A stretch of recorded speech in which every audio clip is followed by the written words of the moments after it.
Psoriasis ಸ್ವಯಂ ಪ್ರತಿರೋಧಕ ರೋಗ. ಇದಕ್ಕೆ ಪರಿಹಾರವೆಂದರೆ ಎಲ್ಲಿಗೆ ಹೋದರೂ ಅಲೋಪತಿಯಲ್ಲಾಗಲಿ ಬೇರೆಡೆಯಾಗಲಿ ಸ್ಟಿರಾಯ್ಡ್ಗಳೇ ಕೊಡುತ್ತಾರೆ, ನಿಜವಾದ ಚಿಕಿತ್ಸೆ ಸಿಗುವುದಿಲ್ಲ. ಇದು ಹೇಗೆ ಬರುತ್ತದೆ? ಇದು ಜೀವನಶೈಲಿ ಅಸ್ವಸ್ಥತೆಗಳಿಂದ ಉಂಟಾಗುತ್ತದೆ. ಉದಾಹರಣೆಗೆ ಪ್ರಚೋದಕ ಅಂಶಗಳು, ಹವಾಮಾನ, ಬಿಸಿಲು ಅಥವಾ ಆಹಾರ.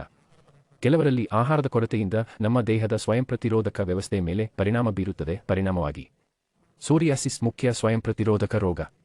ಆಯುರ್ವೇದದಲ್ಲಿ ಇದನ್ನು ಅಮ್ಯಾಂಥಸೆನಾ ಎಂದು ಕರೆಯಲಾಗುತ್ತದೆ. ನಾವು ತಿನ್ನುವ ಆಹಾರ ಸರಿಯಾಗಿಲ್ಲದಿದ್ದರೆ ಅದು ವಿಷಕಾರಿ ದ್ರವ್ಯವಾಗಿ ಪರಿವರ್ತನೆಗೊಂಡು ದೇಹದಲ್ಲಿ ಉಂಟಾಗುವ ಚರ್ಮ ರೋಗವನ್ನೇ ಸೋರಿಯಾಸಿಸ್ ಎನ್ನುತ್ತಾರೆ. ಆಹಾರದಿಂದ ಸೋರಿಯಾಸಿಸ್ ಕಡಿಮೆಯಾಗಬಹುದೇ? ಅಥವಾ ನಾವು ಔಷಧಿಗಳನ್ನು ಕಡ್ಡಾಯವಾಗಿ ಬಳಸಬೇಕೇ? ಔಷಧಿಗಳನ್ನು ಕಡ್ಡಾಯವಾಗಿ ಬಳಸಬೇಕು.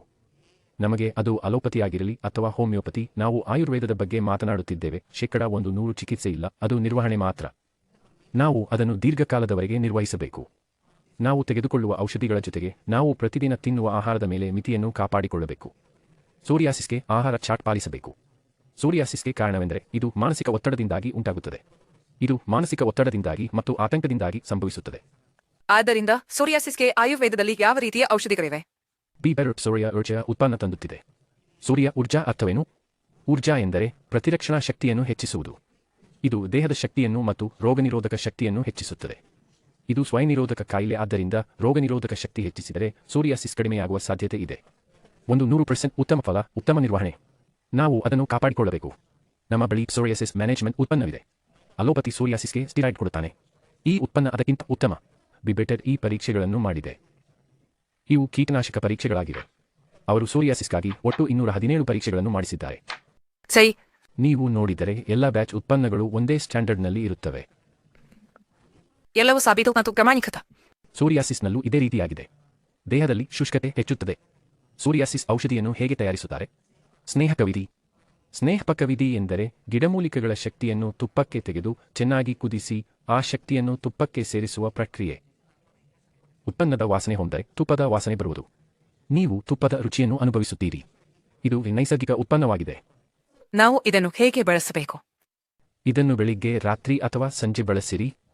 ಆಹಾರದ ನಂತರ 3 ತಿಂಗಳು ತೆಗೆದುಕೊಳ್ಳಿ. ನಾವು ಬಬೆರೊನ್ನಲ್ಲಿ ಒಂದು ಹೆಚ್ಚುವರಿ ಉತ್ಪನ್ನವನ್ನು ಹೊಂದಿದ್ದೇವೆ. ಇದು ಸೋರಿಯಾಸಿಸ್ ಎಣ್ಣೆ. ನಾವು ಒಣ ಸ್ಕೇಲಿ ಅಥವಾ ತುರಿಕೆ ಚರ್ಮಕ್ಕೆ ಸೋರಿಯಾಸಿಸ್ ಎಣ್ಣೆ ಅನ್ವಯಿಸುತ್ತೇವೆ. ಈ ಕ್ಯಾಪ್ಸ್ಯೂಲ್ 3 ತಿಂಗಳು ತೆಗೆದುಕೊಂಡರೆ ಫಲಿತಾಂಶ ಇನ್ನೂ ಉತ್ತಮವಾಗುತ್ತದೆ. ಸೋರಿಯಾಸಿಸ್ಗಾಗಿ ನಾವು ಮಾಂಸಾಹಾರಿ ಆಹಾರವನ್ನು ತಪ್ಪಿಸಬೇಕು. ನಾವು ಮಾಂಸಾಹಾರ, ಧೂಮಪಾನ, ಮದ್ಯಪಾನ, ಮಸಾಲೆ ಆಹಾರ ತಪ್ಪಿಸಬೇಕು. ಮೊಸರು, ಹಾಲು, ಚೀಸ್ ಮುಂತಾದ ಡೈರಿ ಉತ್ಪನ್ನಗಳನ್ನು ತಪ್ಪಿಸಬೇಕು. ನಾವು ಚೀಸ್ ಬರ್ಗರ್ ಅನ್ನು ತಪ್ಪಿಸಬೇಕು.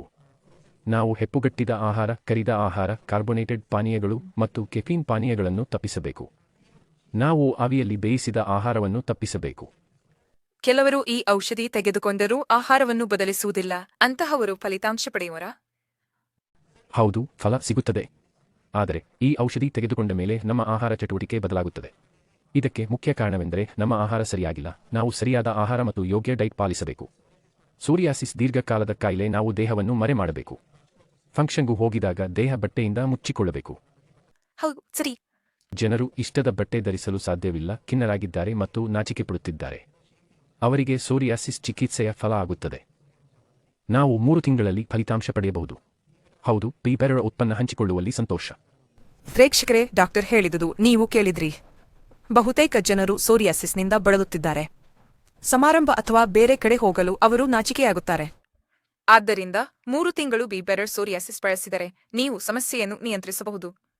ಆದ್ದರಿಂದ ನೀವು ಈಗ ಅದನ್ನು ಬಳಸುವ ವಿಧಾನ ಮತ್ತು ಆಹಾರ ಪದ್ಧತಿಗಳನ್ನು